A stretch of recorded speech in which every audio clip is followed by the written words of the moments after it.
We need to bring back tribes to save humanity. I'm a firm believer in this. I'm very bullish on bringing back tribes. Bringing back groups of 20 to 150 people and live in this nation state. And we've lost the art of true community, of true, I don't want to call it tribalism because that could mean something else, but just being in tribes, being in like a collective where you know everybody. And I think tribes exist today. We've always been in tribes. But in this video, I want to explain more about how we can integrate integrate a better way of being around people and essentially just being around a flourishing community, a flourishing network of people that are contributing to one another and are living in unity around a shared purpose, a noble mission, and really just going forward and paving the way for our future generations. I don't want to talk so much about why modern society is collapsing, even though that's something that I could definitely talk about healthcare system and all these different angles and facets that people would probably argue against of different things and what they think. And I think we're so past this idea of like spending so much time looking at modern society. If you don't understand that it's already crumbling, that it's not a system that we should be living in, then this video is not even for you, and you shouldn't even watch any of my content, because that is something that we should all be able to agree on, that whatever they're doing is not how we want to live our lives. And I want to be able to attract the people that already can understand this, and it's pretty basic understanding in my opinion to be able to see what's happening, especially if you're someone who grew up in a big city, you grew up without community, you grew up just in isolation with your computer, with your phone. It's time to move on from that. It's time to move on from a lack of real connection or lack of depth, a lack of just purpose, shared purpose, and I think we're yearning for something more, and that's why tribes, in my opinion, is a way to combat that, is a way to, create these self-sustainable communities with regenerative agriculture and different, ways to go about having our food and essentially just living our lives to its fullest. I'm anti most technology. I think it has its purpose, and that's why I think, in tribes we can, utilize certain aspects of that and then create something that makes sense for us, where it's not, we still have our rights, our autonomy, our sovereignty. We get our sovereignty back. And a lot of that's also our creative sovereignty, to be able to express ourselves in a way that we were never able to before. You see, a lot of people have a lot of dreams, a lot of visions, a lot of things they want to accomplish. Maybe they've lost sight of it because they just naturally, that inspiration got fizzled out. Maybe their pineal gland has been so calcified that they've lost touch with the higher purpose, with the higher aim, with their ancient wisdom, and they're just, covered in corporate slop, you could say. But when we bring back tribes, when we bring back something bigger than us, I think it reignites that spark that we're all missing. Some of us still have it, but a lot of us don't. And I think tribes not only, across the board for building these communities that will have better food, better education, but people will be regaining their sense of purpose, their identity, right? This is where tribal leadership comes into place, where you have a group of people that are leaders, but they're feeding into the community as much as the community is feeding into them, right? So everyone is gathering together over a shared aim. Like their strategies and their issues becomes the community's issues. And that sounds very contrary to like most communities, most organizations, but when you understand that it can't be separate, they have to be interconnected, then you see that in order for tribes to truly flourish, you have to have tribal leadership. You have to be able to have voices heard. You still have a hierarchy, you still have a structure, but you do it in a way where everyone feels heard, everyone feels that they have a part in the pie, right? That's what you want, that's what you need, right? So whether it's owning land with people or just finding ways to get more people involved, I think that's a step into the right direction. But we're so past modern society, like if you're in the real world, and by real world I don't mean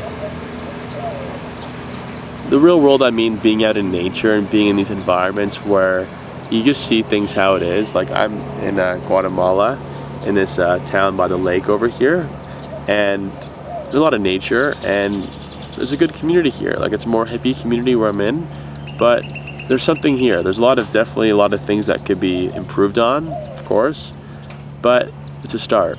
And the people are waking up. People are seeing things how they are, and discussion is happening, conversations are happening, and I think it's powerful. I think it's beautiful. I think it's something that we need, and we need more people to come together around the shared mission, the shared purpose, right?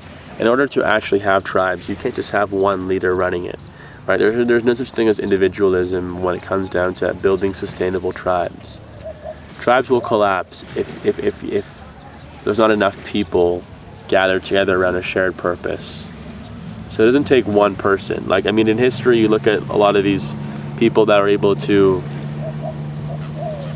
really like do massive things for just geopolitically and just to shape our history, right? Like a lot of like George Washington, Alexander the Great. There's a lot of figures that were doing big things on their own, and I think those people had something. They were still utilizing this idea of tribal leadership. Like George Washington, from my limited understanding, how he was able to shape the United States was essentially, build different kinds of tribes in like Virginia and different areas in the U.S. to congregate these states together. And it wasn't about just having one tribe, but it's about understanding that there's like a limit that how many people you could have in a tribe and what that looks like on a macro scale. So I don't want to sit here saying we could all unite together and form one tribe. That's not realistic. We have to go about it in a way that is strategic and that allows it to flourish, So my mission is to be creating many tribes, but I want to create my tribe. And as I create my tribe, I'm extending that. I want to be able to create a system, essentially, where others can do the same, right? Others can create their tribe of 20 to 150 people. Why do I say 150 people? Because this is called Dunbar's number. It's a theory by Richard Dunbar, this anthropologist who claims that after 150 people, your brain can only really, the primal part of our brains is only able to really share like good friendships and be around up to 150 people.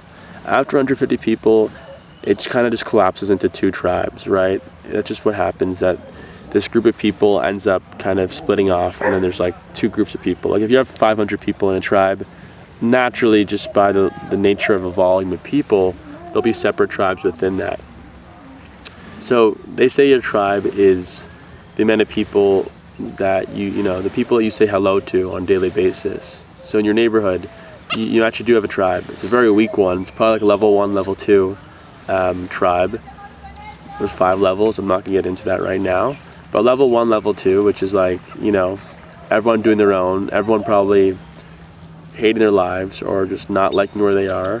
And yeah, you say hello to the people because they're in your contact list, they're in your email list, they're on your phone, but it's not really a real sustainable tribe.